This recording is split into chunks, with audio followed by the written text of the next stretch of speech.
ધારીમાં ચોરીના બનાવો બાબતે બજરંગ ગ્રુપ તેમજ ચેમ્બર ઓફ કોમર્સના પ્રમુખ પરેશભાઈ પટણી દ્વારા ધારી પોલીસ સ્ટેશન ખાતે આવેદનપત્ર આપવામાં આવ્યું।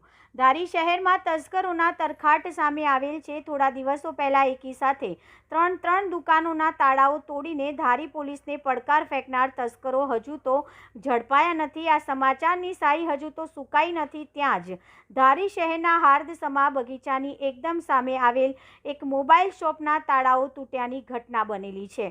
ત્યારે આ અંગે સેવાકીય સંસ્થા એવી બજરંગ ગ્રુપ અને ચેમ્બર ઓફ કોમર્સના પ્રમુખ પરેશભાઈ પટણીએ આજરોજ ધારી પોલીસ સ્ટેશન ખાતે એક આવેદનપત્ર પાઠવ્યું છે કે ધારી શહેરમાં ચોરીના બનાવો દિન પ્રતિદિન સામે આવી રહ્યા છે। અમરેલી જિલ્લા પોલીસ અને ધારી શહેર પોલીસને તસ્કરો પડકાર ફેંકી રહ્યા છે। ત્યારે લોકોની શાંતિ અને સલામતી માટે રાત્રિ પેટ્રોલિંગ વધારવામાં આવે, હોમગાર્ડ જવાનોને જાહેર ચોક તેમજ મુખ્ય રોડ ઉપર પોઈન્ટ ફાળવવામાં આવે।